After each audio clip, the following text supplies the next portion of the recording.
Testing 1, 2, 3, 1, 2, 3.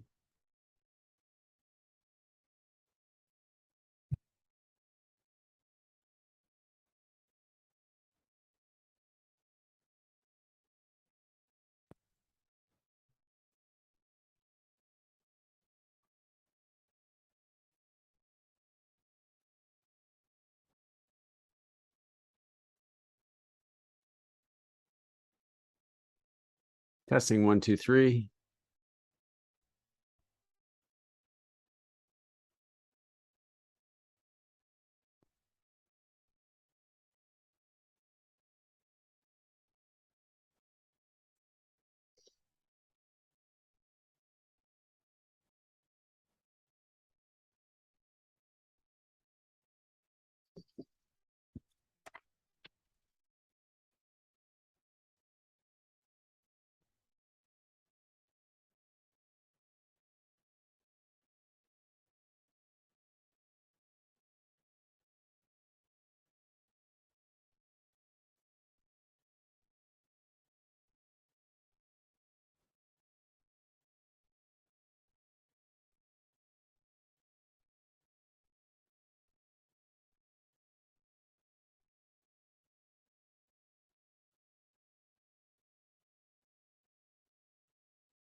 Uh,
And where's our testing? 1, 2, 3, 1, 2, 3. Testing 1, 2, 3.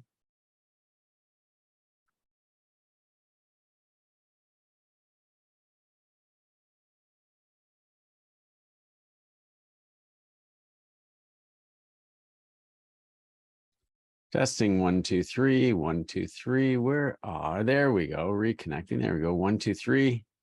Now we got sound. We got a couple of us in the room. Fantastic. We've got 3 minutes to go before everybody shows up. It's wonderful and terrific.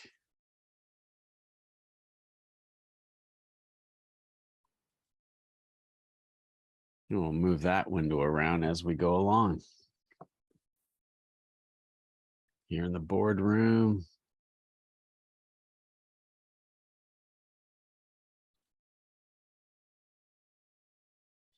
I want to get too crazy about it. Good morning, Rob. Welcome. And hey, Bill. Text chat. There we go. Fantastic.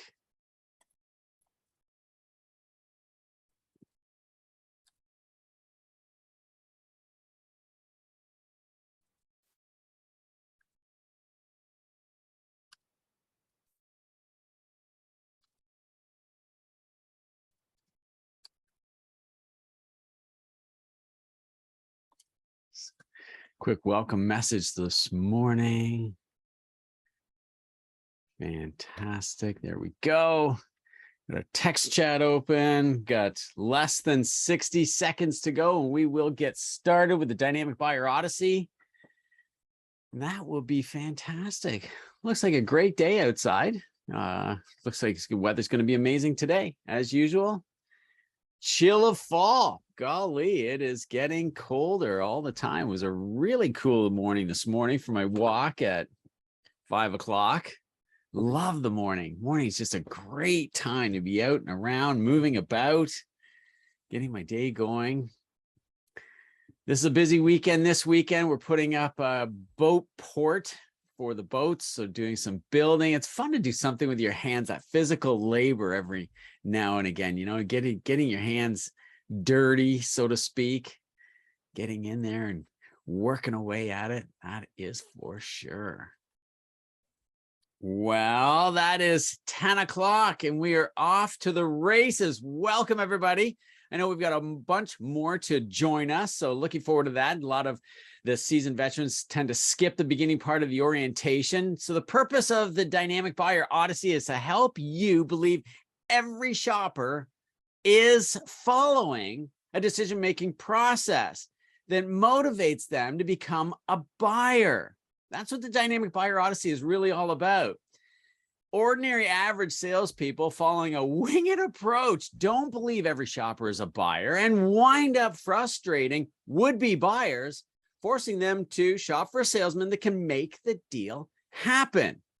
This has been the case for years, and this is why ordinary average salespeople don't convert. Like, I mean, close 8 out of 10 buyers, where they typically work like closing 1 in 10. The official statistic, still tracked by the NADA at Northwood University in Midland, Michigan, is less than 8% as the closing ratio on walk-ins. Now, this market has certainly lifted that number, and of course, here in Canada, we're seeing it considerably higher, but that statistic still rings true in a lot of metro markets with average ordinary salespeople.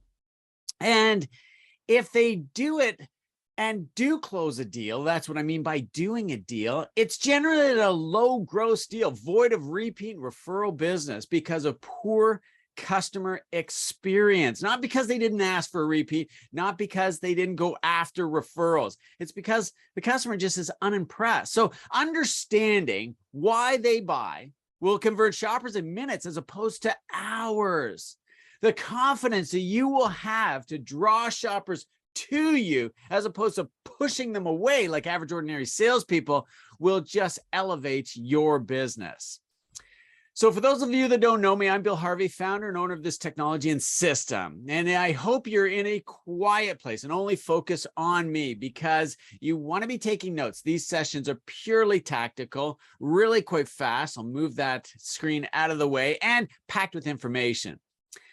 Look at that old picture of me in front of 10.9% interest. For those of you in the room that remember those days, that was actually advertised to draw customers in. That was actually a subvented rate. And I thought it was really appropriate to add that as interest rates are on the rise. Now, I want to impress upon you there that we've been there before and consumers still continued to buy. So as much as it's frustrating, as much as it is concerning as the payments go up, don't be. But as I ascended the ranks of management and achieved my goal of becoming a dealer principal, it has always intrigued me how many guys and gals follow that winged approach philosophy to selling.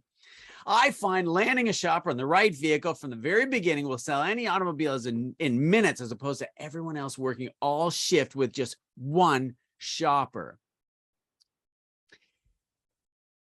Whoop, there we go. Just before we dig into the dynamic Buyer Odyssey, allow me a moment to familiarize everyone with the platform and set the room. If you're a Zoomer or expert, please bear with me. If you're new to Zoom, it's really quite easy. If you see my lips moving, yes, there is actually sound. You can click join with computer audio, assuming that you're reading the subtitles down there at the bottom. If you cannot hear me, look for the speaker or microphone icon on your desktop or laptop and click on it. If there is a red line or strike through either of which your microphone is disabled, I can turn those on at the end of the seminar for the Q&A with Bill. Then if your speakers have that red line strike through it, just like your microphone, that's what I'm saying, then your speakers are turned off. You just need to click on it. If your computer did alert you to join with computer audio, you always want to answer yes to that for these sessions. To be less disruptive to those around you, consider joining with earphones or earbuds. This definitely suggests that you are not available while staring at your computer screen. If the app did not go to full screen, you can do so by clicking on the upper right-hand corner to enlarge. And you may want to put up a sign on your desk that you are in a meeting or on your office door. But as always, we need to be ready for those friendly buyer interruptions. Position your pointer at the bottom of the screen and the toolbar will pop up where you can send me a message. This will allow you to either respond to anyone else's comments or questions or ask me a question. And as in any class setting, simple rules here of being respectful, polite, and courteous. If you see a question and know the answer, specifically something about the Zoom application, feel free to contribute there in the chat window. Now, if I ask you to give me a thumbs up or a smiley face, these reactions can be found on the toolbar. Position your pointer at the bottom of the screen. That is how mine is oriented. Yours could be the top of the screen, and you can also put these control functions of Zoom on the side of your screen. Position your pointer wherever those control functions are. Click on reactions and select the icon of your response. And you can test this now. You can give me a thumbs up or a smiley face that you're following along, because what you put into this session is what you definitely get out of it. If you want to passively sit there and watch, that's okay, but you can't possibly expect to get as much out of this as someone else who really does get involved and engage will. So the Dynamic Buyer Odyssey is the first step of 3, and it's all about why buyers buy. At the core of this step, as the adage goes, you don't get a second chance to make a first impression. This step sets you up for the whole sales experience with the shopper, and I'm going to teach you how shoppers want to buy, avoiding the typical results that average ordinary salespeople generate, and that being frustrated, aggravated, or offended shoppers don't buy. It's not because they can get a better deal down the road, or that you don't have the color they want, or they want to think about it, or they want to talk to their spouse about it. It's because inexperienced, unknowledgeable, and winging it salespeople, automotive salespeople I'm talking about, clearly demonstrate incompetence, wasting a shopper's time. Now, I believe this is precisely why the average closing ratio is less than 8%, like 1 in 10. In fact, 8% is less than 1 in 10. And I know this is not the case right now because as inventory corrects itself, it will certainly be. So I'm going to teach you to be different, make friends, influence decisions quickly, closing sales in half the time average ordinary salespeople do. So when I started selling at the dealership I was at with 25 salespeople on the floor during the longest, worst economic recession, comparable to the Great Depression, high interest rates, we did not have a guest rotation system. It was first come, first served basis, if you can believe that. So just imagine this, standing on a Saturday, standing at the showroom windows, all the salespeople eager to scoop up a customer. And I share this story with you because one of my colleagues was a top performer. He was always on the leaderboard. He would pass on shopper after shopper, literally telling us, yeah, go ahead. Yep, go ahead. Yep, take that one, even though it was his turn. And then all of a sudden, he'd see the one that would come in and he'd grab that one. Minutes later, he'd be congratulating them and high-fiving the sales manager. It drove me crazy. I couldn't figure it out. What was he doing? This wasn't my first rodeo. I just graduated car school. But I had to know his secret. So I asked him and he said, very candidly, very openly, he said, shoes and belt.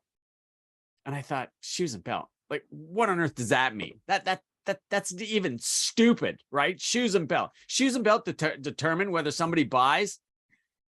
Yeah.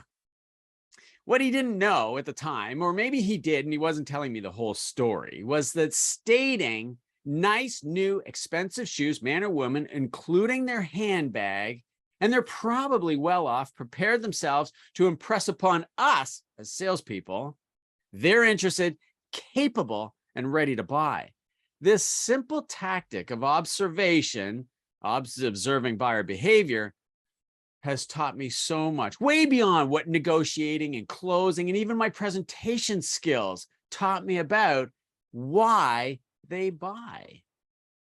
So whether he knew it or not, he initiated a 3-step system that I've perfected to help you understand and leverage relationship building. The first step being observation, shoes and belt. The second step being listening. The Lord gave us 2 ears and 1 mouth, twice as much listening as talking. And the third step, responding with skills to ensure that every shopper buys. The results of this 3-step system positions you as the authority. So let me prove it to you. Do you find shoppers like dealing with the owner, the boss, or the manager?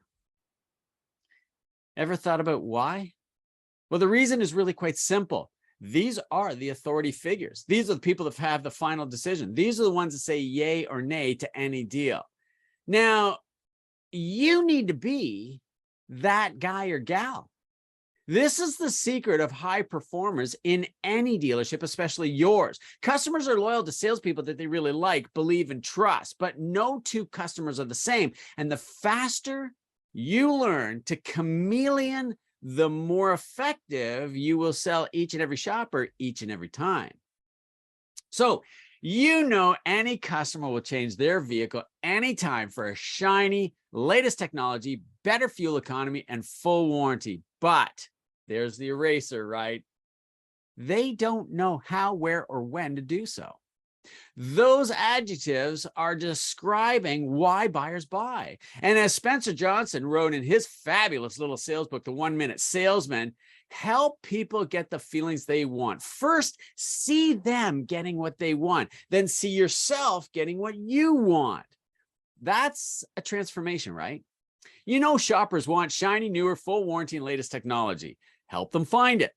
You want a bigger house, pool in the backyard, swanky vacations, a registered education fund, and a comfortable retirement, right? See your shopper getting the car that they want, and then you can see yourself getting the house that you want. Do you get that? I call this shopper-seller alignment. This is the first step to believing every vehicle shopper is a buyer. Now, research shows the most important thing on the shopper's list is price. And I'm sure you'll agree, if you've ever wondered why shoppers are aggressive, agitated, it's because of bad training. Bad training teaches average, ordinary people, salespeople that is, not to talk about price. In fact, you may have heard the adage, talk product on your feet and price in your seat. Meaning don't talk price payments and affordability until they're in your office and ready to buy, assuming that assumes that you've made all the other steps in between. This is the very reason ordinary average salespeople fear pricing.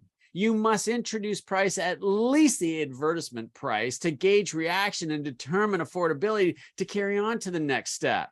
Now, I'm not suggesting that you go to the sales manager for best price, and I'm certainly not suggesting that you get them to make you an offer and enter into negotiation before you've landed them on a vehicle. You just want to mention the advertised price and confirm that this is what their research has demonstrated to them as well. Look, don't kid yourself. They've done an immense amount of research, and that's why we talk about this dynamic buyer odyssey. If not, meaning if it is not affordable, you could spend a lot of time getting nowhere with them. The dynamic buyer odyssey is about observing reactions to get to the next step. Now, product. Product is finding the right automobile of their dreams, and quite frankly, I think everybody, regardless of how many new cars they've ever had, and especially if they're coming from used to new, pardon me, they think they're going to have this next one forever. They're going to pay it off. They're going to drive it forever. The product that you have available, however, may not meet the criteria of their dreams. And I'm talking about colors, features, more or less expensive, all distract and dissuade the buyer, or the shopper in this particular case, and not a buyer yet, from making that decision, and forces them to continue shopping.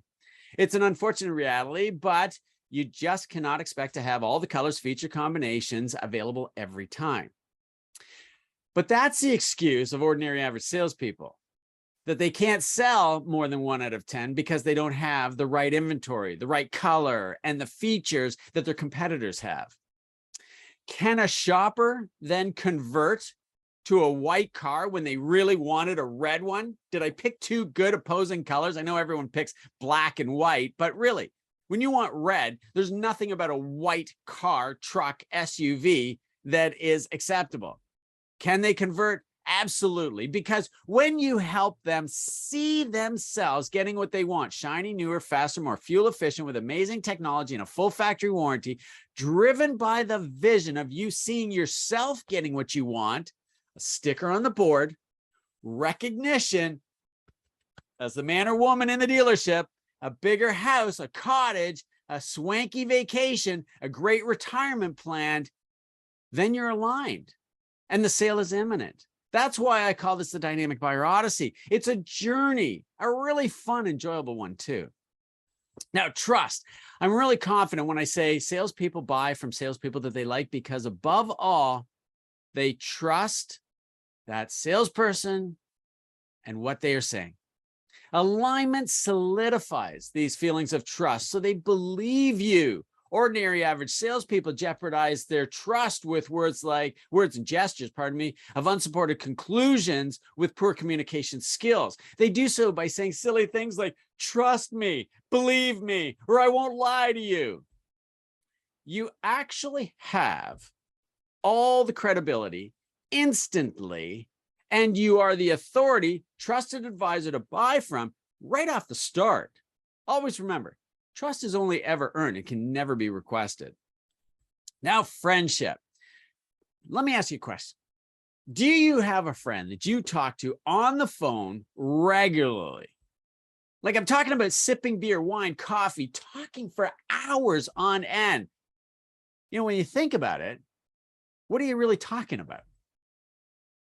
And there's something really special that goes on in those conversations. The dialogue is so powerful that you could actually convince them to do anything, and vice versa. They could do the same to you. Conversations like that could actually be covert. That is the skill set of a con man, just so you know. What is actually happening is how you talk, describe the product is less important than what the features that are available on it are. Did you hear that? How you say it like talking with a friend is more effective than puking features and data dumping about options. Shoppers want to befriend you because friends do great things for friends. Friendship is a badge of honor. This communication tactic is a concept I call subconscious trance, an actual element of neurolinguistic processing, and I have a lot more on this to come, so stay tuned. Now, these 4 elements of shopper's journey, price, product, trust, and friendship, is about being customer focused. And you can be customer focused with people that you don't even like too. No one can teach you to like someone that you don't, but I can teach you to be liked by them. When you believe every shopper is a buyer because they want a shiny, newer, faster, more fuel-efficient, technologically advanced vehicle with a full factory warranty, and you have the product to deliver on that, you have alignment. Let me be clear on alignment. Alignment does not mean being a pushover or a yes man or woman. And I want to give you a quick story to really illustrate that. I had a salesman that was focused on being likable, and consequently, he was rather unsuccessful. His goal was to be everyone and anyone's friend, and he couldn't sell himself out of a wet paper bag.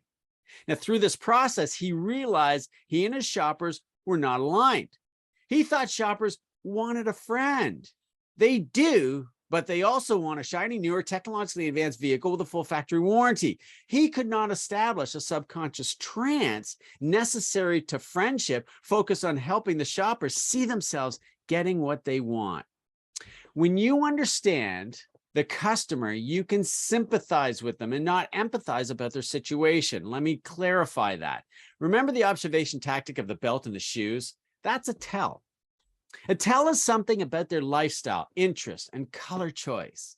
This will help you avoid the roadblocks of empathy. If the buyer is driving a dark-colored vehicle, wearing wine-colored belt and maroon shoes, then they'll probably gravitate to a dark-colored vehicle. If they're walking into the dealership with a newborn baby, they'll probably want to know all about your safety features. If they're wearing old, well-worn clothing, they will not be interested in your newfangled, recently released, technologically advanced super vehicle. So if price is the #1 thing on their journey, and that's an objection, don't empathize with them by lowering or squandering your gross profit. Instead, sympathize that all vehicles are expensive by showing them the same color, similar features in a lesser model that is more affordable. That's understanding sympathy versus empathy. Now, say what you will do and then do what you will say. If you ask the customer when is a good time to call them, then do so. I want to share with you a little story on this. You see, early in my career, I asked the customer when's a good time to call him. He said after 4 o'clock, never before, after 4 o'clock. And the following day I did so. And this is the interesting thing. In a sleepy, groggy voice, he answered the phone, hello. And I was a little shocked and taken back. But I did book an appointment for that afternoon. And when he came to the dealership, he asked to speak to my manager. In front of our general sales manager, almost embarrassingly, he praised me, saying I was the best salesperson he'd ever met.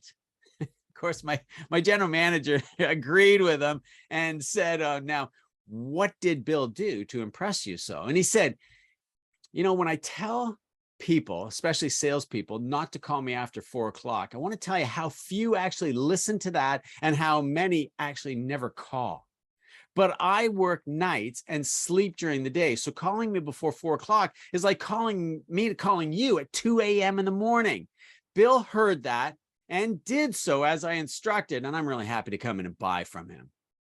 So be fanatical about your product now as well. You want to jealously represent your product in order to adopt that skill of high performers. You want to be jealously represent your product to the best of your ability. And it should be actually an oath for you. This means research your offering, selection, availability, and your competitors.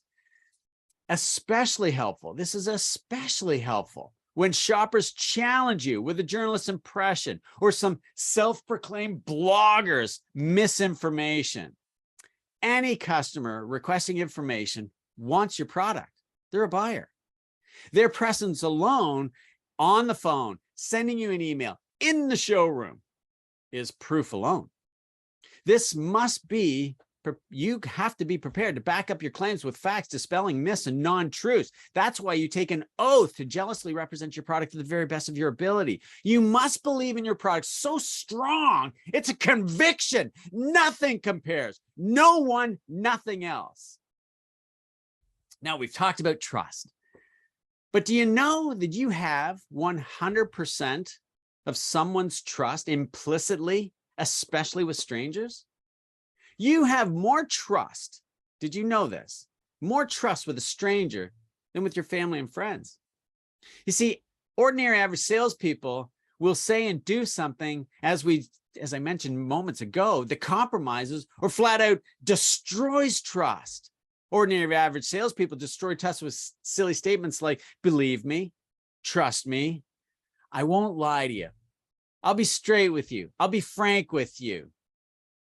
Silly, careless, foolish statements like, I'll be honest with you, scare more buyers away than price sticker shock.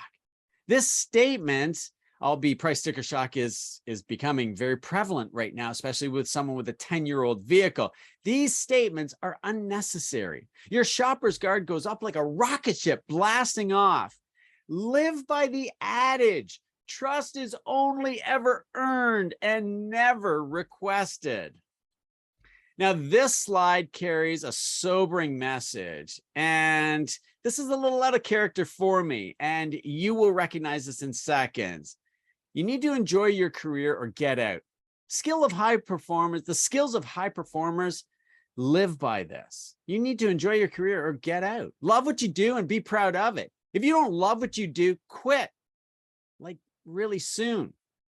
Now, I know you need money to pay your bills, but if you don't love what you are doing, it shows. Selling high-ticket products like we do, trucks, SUVs, ATVs, side-by-side, snowmobiles, requires a better than average individual.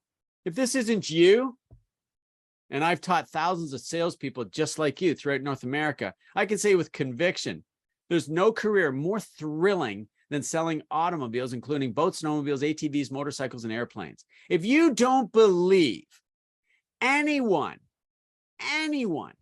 would trade their vehicle for a new, shiny, full warranty of the latest and greatest technology, earning you a terrific living doing so, if you don't believe that, get out. Shoppers convert to buyers each and every time because of your excitement, enthusiasm. It's contagious. Now, high performers are always learning and honing their communication skills to win friends and influence decisions. Some selling tactics in the wrong hands can actually be covert. These tactics form a strategy so effective at winning friends and influencing decisions, it could be deemed manipulative. You know, I hinted at that earlier. Now, don't get me wrong. In most cases, there's nothing illegal about it. My purpose for sharing these effective communication tactics, however, is purely customer focused.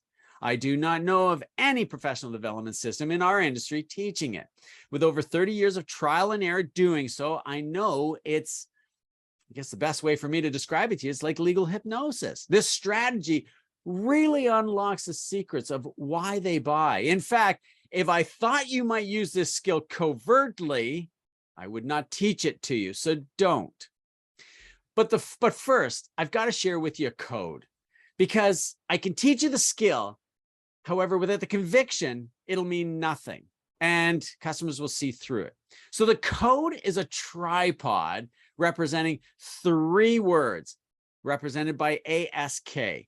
A stands for attitude, S stands for skill, and K stands for knowledge. Each leg of this tripod determines your balance.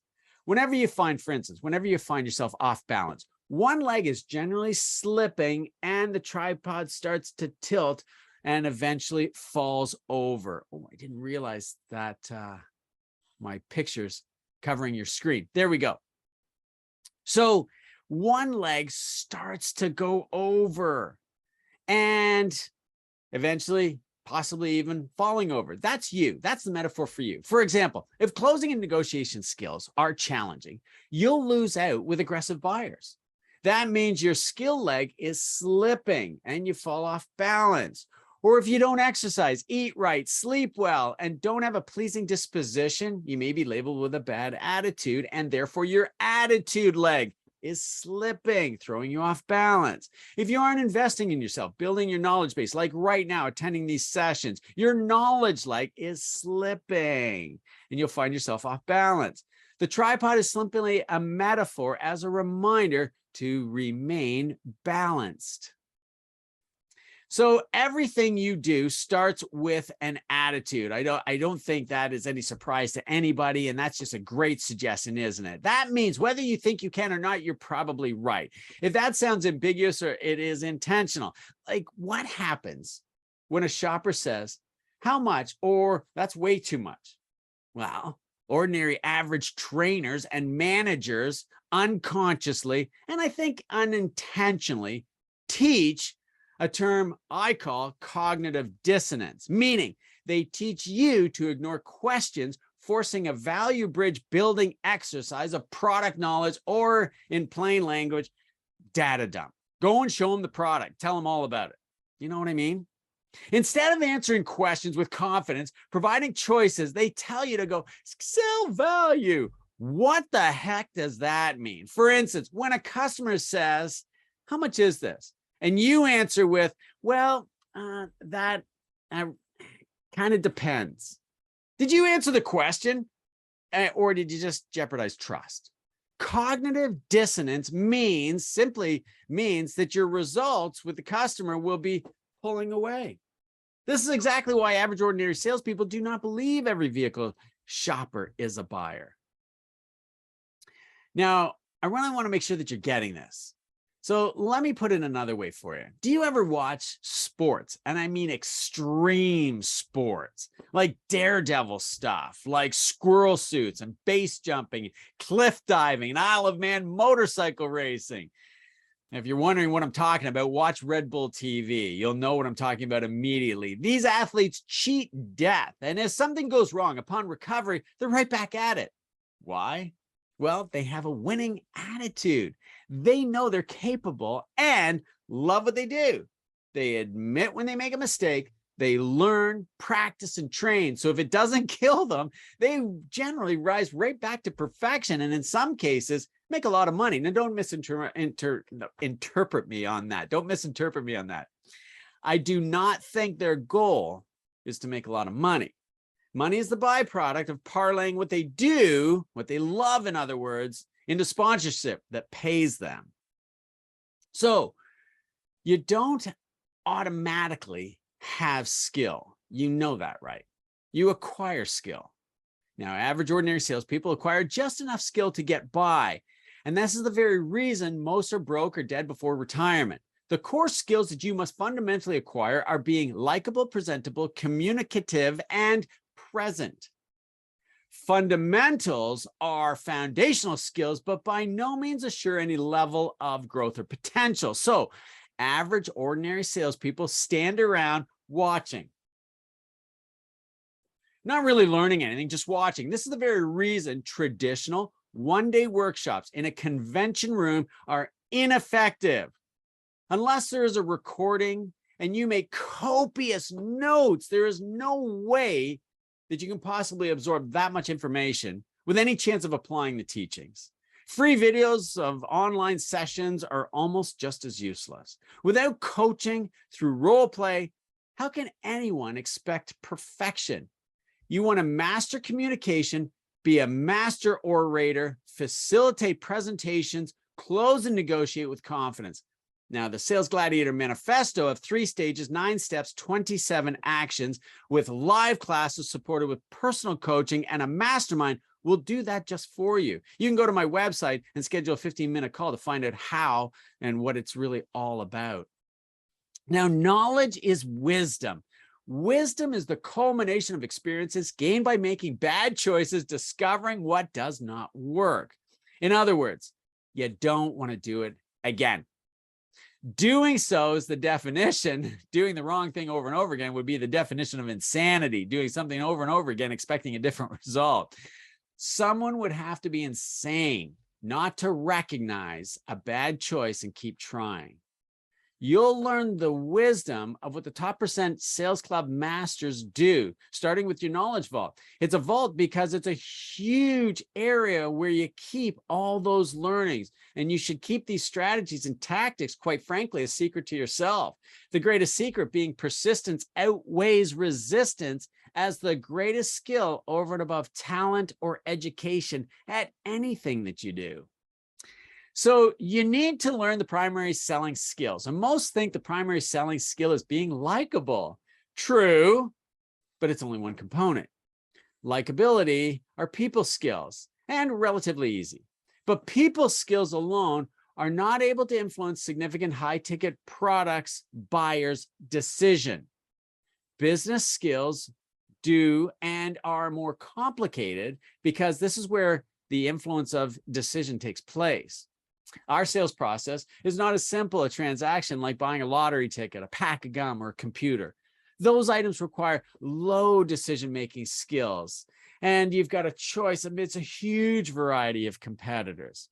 We experience the same dilemma, but don't have the homogeneous availability those simple transactions do. Candidly speaking, you need to get good at talking shoppers into colors that they don't like, features they don't want, payments they can't afford, or somebody else will. I'm just kidding, but only a little bit slightly, right? So let's identify the people skills that you possess, necessary to make friends and influence others.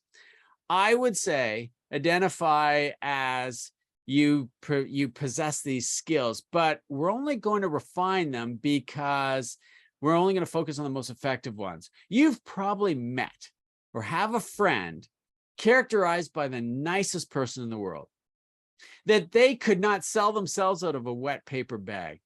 Literally speaking, unless their life was at stake, they just couldn't do it. You know who I mean? Vividly visualize that individual. Lock that avatar in your mind. For instance, I had a phys ed coach in high school that would say, Harv, look sharp, feel sharp. Never said in a soft, meek, and mild tone. He was always shouting it at me and probably all the other boys around me at school. Never forgot that message. Fantastic lesson. I'm certain his direct, commanding way of that simple instruction taught me the confidence to buy a dealership before the age of 30, ask the love of my life to marry me, and speak on stages like this in front of hundreds like you. Now, the simple people skills are how you carry yourself. Stand up straight, shoulders back, clothing pressed, shoes shine, your dress, your walk, how you shake hands, make eye contact determines your confidence. But that's not all. You definitely want to be observant of how people are around you. You want to match your shopper's emotion and enthusiasm, setting you up for a dynamite interview, presentation, and demonstration. And I have a quick story on this. Working at an auto show, I remember this vividly, the polished shoes and the matching belt tactic. I only approached men and women with nice shoes, matching belt. And consequently, they looked attractive too, because they were dressed well. The women matched their shoes and handbag colors. It worked wonderfully. I sold several vehicles and had a great time doing so. You weren't supposed to sell at the auto show. Unlike ordinary average salespeople at the auto show, I really enjoyed working it. My competitors, average ordinary salespeople, hated going to the show, working the show, having to do the show times, and then go back to the showroom. It's too bad, because a lot of the patrons that they met wanted to be charged up, wanted to be fired up by great presentations that the salespeople weren't doing. I passed on a lot of show patrons, I will tell you that, because they really didn't want any help. And I could tell they just wanted to look, they just wanted to pass by. They just wanted to be entertained for a little bit. And the product I was representing may not have been of interest to them. They just wanted a chance to look around. which is the purpose of the show as well, right? And my competitors, the people salesmen, wasted those patrons' time, frustrating and aggravating with silly questions and lame excuses. Oh, where's my pointer? There we go. Whoa. Case in point, I worked with a salesman that was a super guy, but miserably unsuccessful. He'd arrive each day wearing the same slacks that needed to be pressed really badly. He wore the same shirt, put on his tie at the dealership, starting his shift. One day, while tightening up that tie that I just, gestured towards, he pulled it too hard and it separated because it was so old. It was so tired, so worn out. I'll tell you this, we had a fantastic laugh about it. He tossed it in the garbage and I never saw him with a tie on again. His appearance made him look old and tired. Now, don't misunderstand me. He was a great guy, fun to be around, and we could make conversation with anybody easily. But he just didn't have any confidence to ask for the sale. In my opinion, he had no business acumen. Now, people and business skills blend from emotional intelligence. This is mirroring the energy level of your customer. If you run out and greet a customer, your hand held high in the air and a big toothy grin shouting, "Hi, my name is, and you are, isn't it a great day to buy a vehicle?" Customers will run, not walk from you. They'll run away. Now, I share that with you because a whole sales team in a dedicated seminar shared that actual story with me. One of their teammates would actually greet a customer like that. As you can imagine, he didn't last long. If the shopper is smiling, you should too. If they do not make eye contact with you, you should not either. If they are speaking quickly or slowly, match their cadence of speech. If they like to use big words, slang, acronyms, and swear words, you might consider doing too. But don't fake it. Be sincere, conscientious, observant, and helpful. The improper use of vocabulary, punctuation with swear words, slang or jargon, and excessive use of acronyms jeopardizes your credibility while you think maybe you're being smart. Now, frustrated, aggravated, and offended shoppers don't buy. The retail industry is chock full of poor, unconsciously incompetent salespeople. So it's really easy for you to rise above the crop and really shine through. It is true, a few bad apples spoil the bushel, but leveraging the strategies that I've shared with you here make it possible for you to turn that disgruntled customer into a raving fan. You must balance being likable with your business skills. The old adage, fish or cut bait, never gets old or irrelevant in sales. If you don't think that you can see them getting what they want, and consequently you can't see yourself getting what you want, sticker on the board, big house, lavish vacation, then it's time to cut bait and move on. That's why they say, I can get a better deal down the road. Or I don't want the color that you have. And I need to think about it or talk it over with my spouse. None of this is really true. Did you actually know that? None of it is true. Ordinary average salespeople keep trying to wing it and blurt something silly out that annoys shoppers. So they leverage that lame excuse to get away from you too. That's why average closing ratio with walk-ins, and I know there's not a lot of that coming into our showrooms right now because of limited inventory, but when it goes back to normal inventory, this is why, and we'll be back to it in no time, gross profit is miserable and closing rates are dismal. Yes, I know that's not the case right now. I know I'm going to get a bunch of comments about that. The greatest criticism of a consumer today is you wasting their time. Now, I briefly touched on appearance and a tactic of changing. While appearance is crucial with first impressions, communicate for results is too. Your starting point is to record yourself. This is especially helpful when practicing walkarounds. But hearing what you are saying is even more important during those first few minutes working with a customer. Don't worry about your tonality, inflection, cadence. Just record yourself. listening for ums, ahs, ahs. These are the subconscious cues shoppers think that you don't know what you're talking about. It's especially important during presentations, but equally as important in negotiation. Ask any colleague to film you. You don't need to do all 6 positions, just 5 minutes or so. And remember, what they think of you is subconscious. Look at your body language. That is absolutely crucial. Facial expressions and how you draw attention by touching features of interest. Communication is about 3 components: your voice, the content, in other words, the subtitles here, and of your body language, being open to them. How you walk, stand, address features speaks volumes about your confidence, a belief in your position, and an openness to help them make the decision that they want to make. Keep in mind how much research has been done before meeting you virtually. Ordinary, average salespeople tell the shopper right away that they don't have, can't get, or it's sold out. And we're hearing that for the past 2 years, salespeople being very proud of the fact that you can't have what we are offering. That's not helpful. That doesn't work for anybody. I find more salespeople proud of the fact that they don't have something to sell. That's really odd, right? How will any organization, let alone a salesperson, perpetuate a career, let alone prosper, by espousing not available? If this is you, put a sign on your door: you're closed, gone fishing, or you're going out of business. Stand tall, speak with authority. Like when a World Cup athlete walks out onto the podium for the celebration, their uniform is perfectly pressed. Their cap, their ball cap, is shaped and formed because they plan to be on the podium. Not because somebody formed it for them, not because it's a surprise.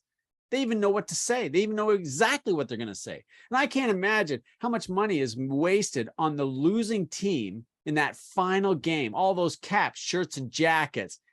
But it's not really wasted, because if they won, they would have capitalized on it, right? All that stuff is made in anticipation before the game is kicked off. And although a professional athlete is exhausted, they put on their jersey, their cap, they look as fresh and relaxed and inspired as when they started. Just imagine walking into 2, 3, or 4 dealerships, greeted by a slouching, poor gesture, hands in their pocket, uninterested, insecure salesperson. That's why customers blow you off. That's why they don't stay with you. This is what the Dynamic Buyer Odyssey is all about. So if appearance wasn't enough, mumbling, quiet speaking, soft speaking is just as frustrating. All that suggests is that you're consciously incompetent. You're unsure of yourself. You could be, if your product is new, you've got an excuse, and yet you haven't done your research, which is no excuse. You need to take that oath to jealously represent your product to the very best of your ability. There is no excuse. You may not have the product. The product may be just announced. Well, if you love your industry, you'd be doing your research and finding out what's coming down the pipe. Even if it's from automotive journalists that are getting spy photos, your manufacturer may not be telling you anything. You can redeem yourself by assuring the shopper you know exactly where to get the correct information. You may not have all the answers, and quite frankly, I don't think you're expected to. I don't think they expect you to have all the answers, but you need to have some. The tactic that you need to learn is ask open-ended questions to determine if the customer's preference is based on their speech cadence. Remember, it's more important how you say it than what you say. Then you will match your fast or slow speaking cadence and subconsciously win them over in their mind, not in yours, in their mind. If you find shoppers distracted, not paying attention to you, speed your cadence up or slow your speech cadence down. Again, how you say it is more important than the content of what you actually say. I don't think acronyms is a good idea. Never have. Working for Ford, they actually had a website on all their acronyms. I don't know what the purpose of having all these acronyms are. It does suggest that you're in the know and in the industry, and that's great.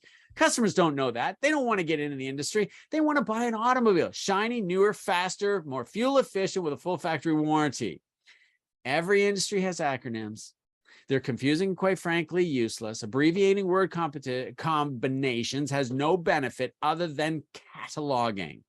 Average, ordinary salespeople pretend to know what they're talking about with extensively using acronyms. It's not impressive. It is misaligned, quite the opposite of customer-focused selling. And that's it, gang. We're out of time, and now you have work to do. Be sure to block time in your calendar next week. Put these virtual classes on your calendar. Join my private members Facebook group at Sales Gladiator.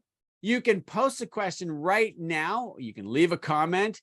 Be sure to do your assignments and post those in the private members group of the Facebook group of Sales Gladiator. If you would like to have the Sales Gladiator Manifesto, send me a message and comments right now, or visit my website. That would be even better, and schedule a 15-minute discovery call. I can share more details and a live demo what it's actually all about. If you live in Canada, this program qualifies for the Canada Job Opportunity Grant. If you're new on the job, it will cover your tuition costs. You can go to my website for more information on that. Now, we have the floor open. Does anyone have a question or a comment? And I've just got to get on my correct screen, open my chat. Anybody have a question, a comment about today's session, or about anything for that matter, about some of the challenges you're experiencing with respect to training? I got to take a quick sip of water. Excuse me, pardon me. Anybody have a question or comment about what we've discussed so far today on the Dynamic Buyer Odyssey, or anything else for that matter? Oop, I want to just make sure I'm keeping this slide clear, because again, these sessions are recorded. So I'll just move me around and our participant list there. Anybody have a question or a comment they'd like to share at this point? And I should unmute, right? Let me, let's get here. Thought I had, and request to unmute.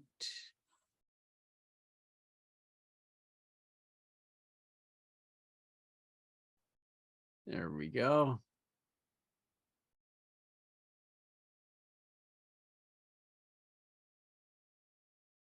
Super. Oops.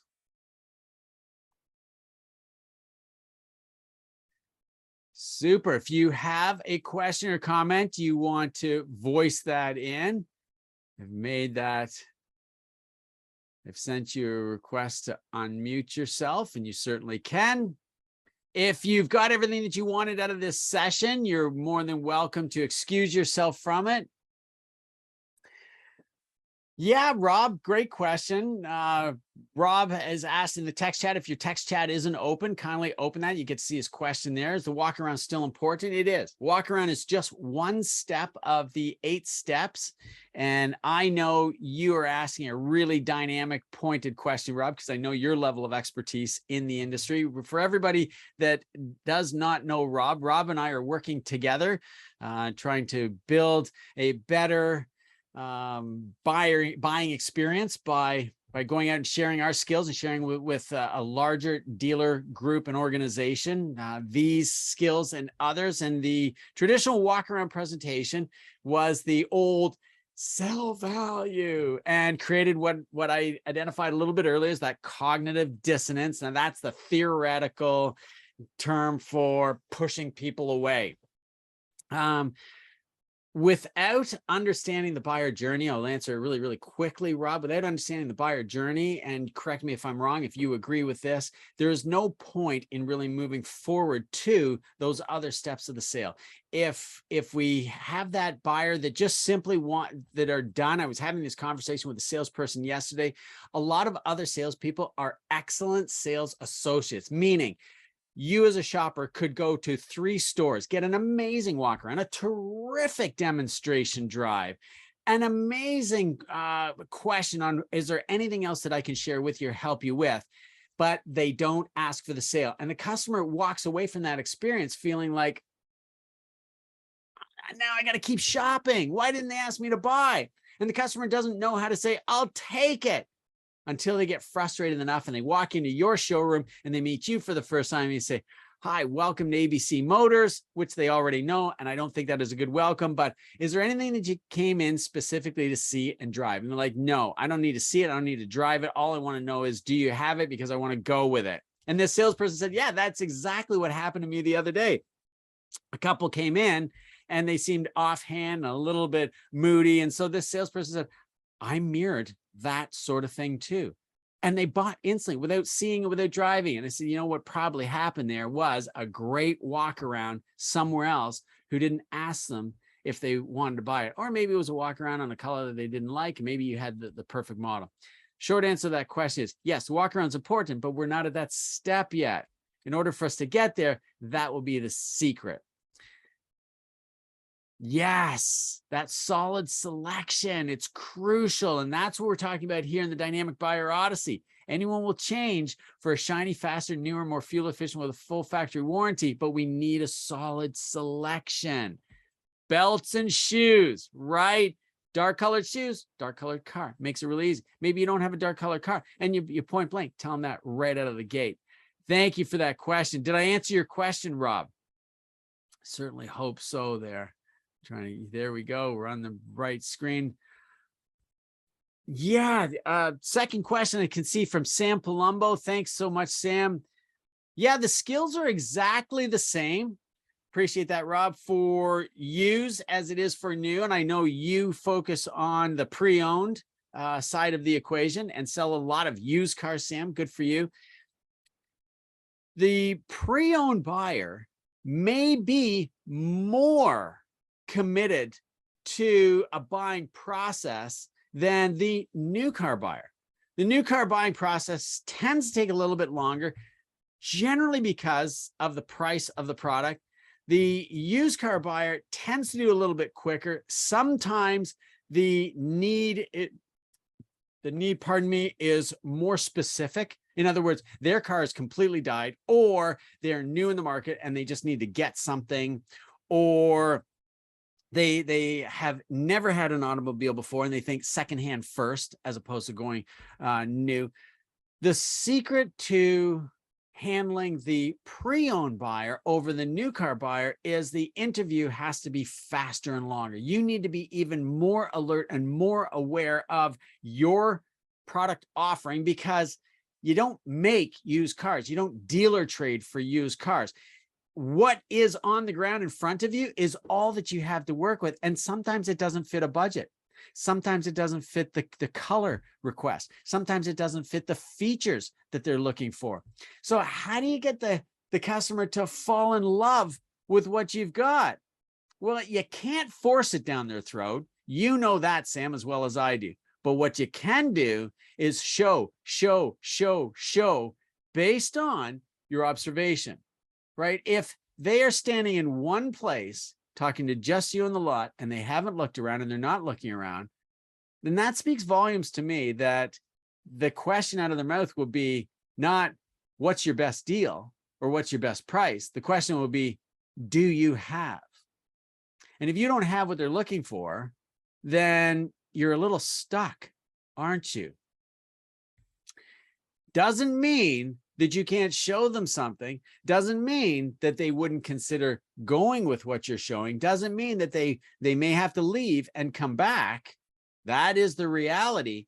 If you don't show and you just start off with, I don't have it, then I think you've really closed the door on it. And that's what we're talking about here. Get the customer opened up, right? And as Rob has added there, it's more important to know your inventory on the ground and what you could have coming in on trade, what is going through the auction, what is really quite popular on consumer searches. That tells you two things, right? What people are looking for and that you may not have. So you want to recommend that to your manager, that they have a look at that. But the second part of the equation, as Rob has pointed out, so many of us don't take that oath to jealously represent our product to the best of our ability, meaning we don't know what we've got on the ground, right? Hey, Bill. When it comes to price, a lot of customers just do not, or pardon me, a lot of salespeople, when it comes to price, just do not tell the customer no either. And I think in this particular market of high demand and low supply, we're probably not wise hinting to the customer that I'll take your name and phone number, something could come along. Because what we've seen, and this is another buyer dynamic that is happening, is prices have gone up, haven't they? The new car price has gone up, therefore the trade-in has gone up, therefore auction prices are up, and independent retailers are buying at a higher price. So what we're going to have to get really great at in the pre-owned marketplace is sharing with customers, no, that $5,000, even that $10,000 car doesn't exist. Now, it may exist privately, and it may exist at a very questionable dealer's lot. And I'm talking about the dirt lot, with the naked light bulbs and the tiny wee trailer at the very back. But even those guys, when I'm driving around, I'm not seeing a whole lot of inventory on their lots either, because the supply is low. And until we get those trade-ins circulating through, and as we go into a tighter economy, higher interest rates, these high-ticket items will get shelved, and we're not going to see those even high mileage cars circulate through. So when you get that buyer on the lot that is looking for a cheap car, there's two things that you have to look at. Can I help them with money down, financing, longer terms, even used car leasing, if that is an option? Or am I even being more helpful by saying no? We don't have anything like that, because could you tie yourself up with someone that is never going to buy when another person could walk in that absolutely wants what is out there on the lot? And of course, another salesperson gets them. So it's the exact same equation we see on the new car side as well. We could see a buyer wanting the latest and greatest, newest, highest trim level, most luxurious vehicle, when they really should be buying something 2 models down. We can waste a lot of time with them over there if we aren't confident in our ability, know our product, read the buyer's signals, ask the open-ended questions, listen with 2 ears, talk with only 1 mouth, to narrow down to their decision based on affordability. That's the dynamic buyer odyssey, seeing those buying signals. And as Rob indicated, as suggested, the walk around is critical. These skills are transferable to the new, the used, power sport, marine. I'm certain that if you were an aviation engineer selling jets, there is an interview process to make sure the buyer can afford to buy your multi-million-dollar jet. And then there will be a presentation, and then there will be a demonstration, and then there will be the contract to sign in order to build it. These are the fundamental skills of selling anything to anyone at any time. But we must be more conscientious of our behavior, because it's high ticket. It's high ticket. We really take that for granted. More than anything, I want to drive home as I wrap this up and package it together and draw it to conclusion. We sell the second greatest financial decision that someone will make next to buying a house. And for some people, as we've seen the radical escalation of home prices rise, this automobile may be the most significant financial decision that they will make. And it only happens every 5, 6, 10 years. Average age of a car in Canada is 16 years old. And I'm sure it's going to go up as the economy tightens. So as the economy tightens, you want to be really crisp on these skills. You definitely want to be following all the time. You want to be investing in yourself regularly. And yes, we don't train daily to hone these skills, Rob. You're absolutely right. It's something you can rehearse right in front of the mirror. And I'm so impressed that all of you continue to join us and subscribe to the program. But if you're not subscribed to Sales Gladiator and you don't have that program, definitely jump over to my website, book a discovery call, or go through the website and see if it is the right thing for you. Because as the economy tightens, as interest rates force inflation to settle down, these skills will be so much more necessary in order for you to have success and survive and actually thrive during economic stagnation or even possibly recession. I'm not hoping for that. I'm not an economist telling you that this is what's going on, but it doesn't take a rocket scientist to figure it out. The journalists are all talking about it. We are going to be going into possibly a little tighter economy, and these skills are those that will get the buyers, and the shoppers can go to all the other average, ordinary salespeople. Any other questions, comments that we can think of? Anybody else who want to add something to it? Have I missed anybody's comment or question? All right. Well, with that, thank you so much for joining me. This has absolutely been wonderful. Thanks. You're welcome, Sam. My pleasure. Hopefully things are going great for you where you are. I'm going to wrap it up there. Henry, I can see that you're on right now. I will follow up with you today. My apologies yesterday. I can tell you all about what happened yesterday and why I couldn't make that call with us. And Sam, we've got to jump back on our regular cadence. Happy to chat with you about that. Thank you, Henry. Really appreciate that. Have a fantastic day, everybody. And it's going to be an amazing year. I don't want to alarm anybody at all. When you work at this and you dive right into it and you become that salesperson that everyone wants to deal with, economies don't affect you. But everybody else, watch your attitude. They'll be dragging you down. Have a fantastic day, super weekend, and I will see you again next Thursday at 10 o'clock. Bye-bye for now.